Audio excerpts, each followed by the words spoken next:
Unusual Tales of Mythology by Sudha Murty. A star is born. King Uttanapada had two wives named Suniti and Suruchi. Each queen had one son. Suniti had Dhruva and Suruchi had Uttama.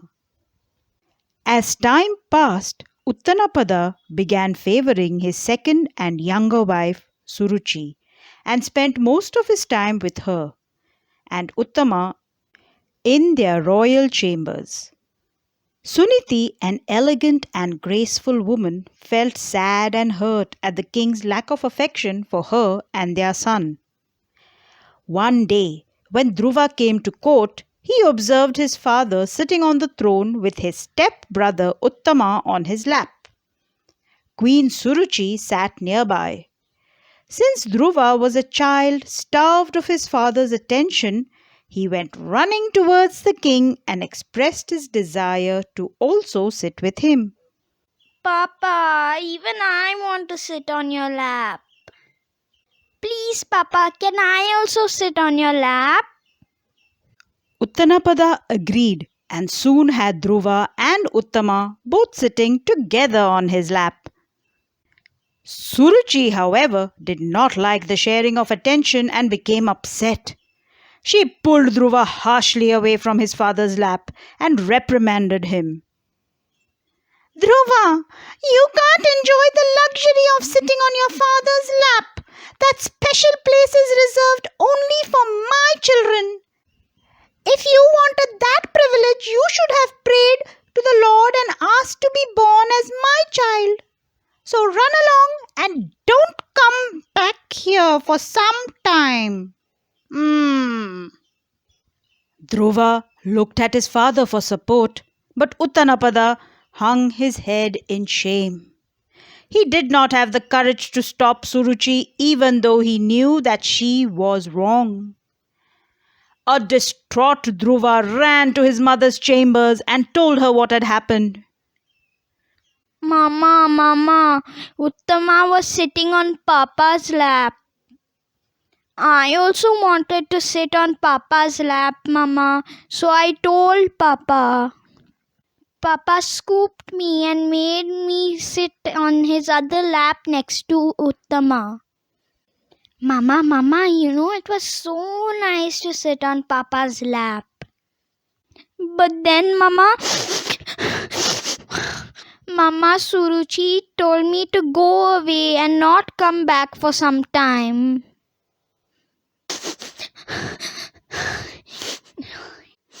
That's why I've come running to you, Mama Suniti.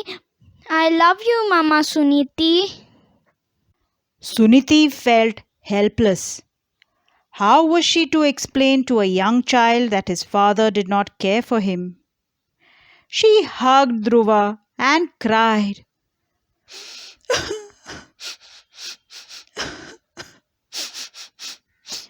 I am an unfortunate woman, my child, and this is not your fault.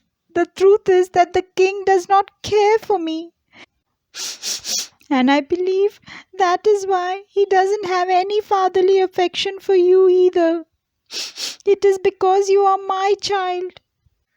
Maybe only Lord Vishnu can change his mind.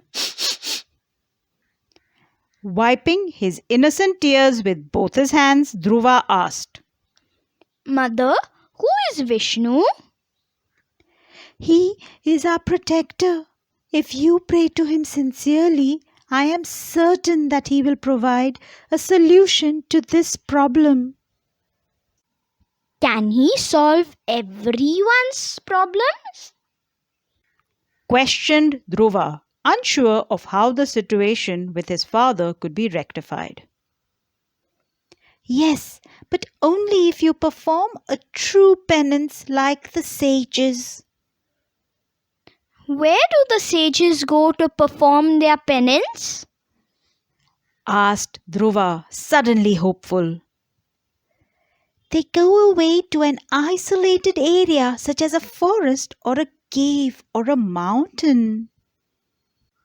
Aren't they afraid of being in the rain or heat or cold? The Lord protects them, my child. They are praying to Him, are they not? Don't underestimate the sage's determination to get through the various obstacles that life throws at them. It is not an easy task, but it is not impossible. Dhruva had heard enough. He stood up and said to Suniti, Mother, I have decided that I am going to perform a penance for Lord Vishnu. I don't want or need any favors from my father. Instead, I will ask the Supreme Lord for what I want. He is the only father I need. I am sure that he will be kind to me. Poor Suniti was afraid that she would lose her son. She had no idea that Dhruva would think of venturing out in the world alone, and at this age. Oh, my dear Dhruva, you are a little boy, she cried out, concerned. How can you walk for miles to the forest or the hills? What will you eat or drink or wear? How will you live without a mother? If you really want to pray, then do your penance right here where you are safe. But Dhruva did not agree. If performing a penance could be done at home, mother, then all the sages would be doing so. I must see the Lord. Please let me go. He pleaded. Suniti tried to dissuade him again. Dhruva, it may take years before the Lord makes an appearance. Why don't you wait till you have grown up and built the required strength to perform such a penance? But Dhruva had made up his mind. The insult from his stepmother was fresh, and he was sure that his mother's explanation of the Lord and his power was true. So he requested Suniti's blessings. Mama Suniti, please bless me. And began his trek to the nearest forest. On the way, he met the wandering sage Narada, who was surprised to see a little boy walking around chanting Vishnu's name. He stopped the boy and learnt his story. Narada tried to coax Dhruva to go back to his mother and even offered to help him in his quest for the Lord. Narada explained, "You don't have to go to the forest to pray to the Lord, young Dhruva. You are still a small child and you don't know what it means to perform a penance. You can sing songs in praise of the Lord and you will feel His presence around you. He is everywhere and always in our hearts. You should go back home." Dhruva, however, was not moved. Everybody sees the Lord in their own way and have their individual paths. Replied Dhruva. There are many ways to reach Him. I have chosen this path and I must follow it. Narada knew that Dhruva wouldn't change his mind no matter what he said, so he allowed Dhruva to move on to the next phase of his journey. As Dhruva walked on, he reached a thick forest where his journey became much tougher. He encountered wild animals. Whenever he felt that he was in danger, he would close his eyes and surrender himself to the Lord by chanting, Om Namo Bhagavate Vasudevaya. or Om Namo Narayanaya. halfway through the forest, he came across some thieves. When they saw the boy's devotion, they were convinced that he was a special child and did not attack him. Cautiously, Dhruva advanced into the forest until he reached a river. It was the holy river of Ganga. As if drawn by the calm around him, Dhruva settled down to meditate on a mountain opposite the river. Lord Vishnu, who had been observing Dhruva's journey, was pleasantly surprised to see that Dhruva had reached his final place of penance. He could not hold back any longer and appeared in front of the boy. "Oh, my child, I am enticed by your devotion. Ask me whatever you desire." Dhruva stared at the Lord, unable to take his eyes off him. He bowed and said, No, my lord, I don't want anything except to be with you. "Dhruva, there is plenty of time for you to join me later. Besides, I am all around you. And for now, it is your destiny to go back and rule your father's kingdom with righteousness. Be compassionate to your people and treat them like your children. But I want the world to remember you," said Lord Vishnu. "You are a little boy who has achieved a rare feat. So I will name a heavenly star after you."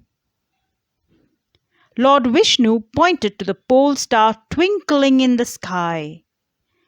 "Look at that one," he said. "From this day on, that star will become your namesake and be known as Dhruva. It will guide travelers all around the world to safety. Now go back, fulfill your duty, and guide your subjects. I will be with you." Dhruva prostrated before the Lord. When he looked up, Vishnu had vanished. Immediately, Dhruva began his journey back home. By the time he reached the kingdom, the whole city was on the verge of rebelling. People had already become aware of Suruchi's stronghold over her spineless husband and her treatment of Dhruva. The public outcry made the king realize his folly. Uttanapada regretted his actions. When news of his son's arrival reached the king, he joined Suniti as he waited for Dhruva. The people of the kingdom had arranged for a big festival of joy and celebration.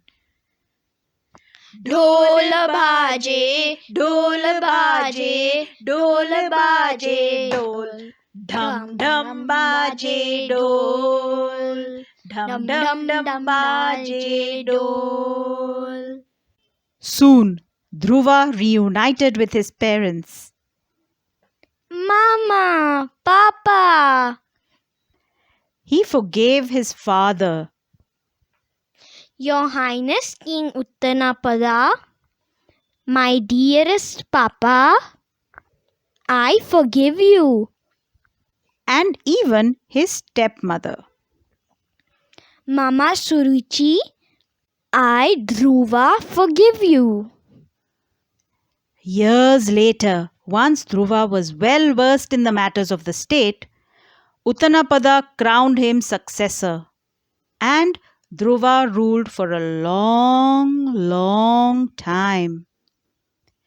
People believed that he meditated at a place known as Dhruvtila, near the city of Kanpur.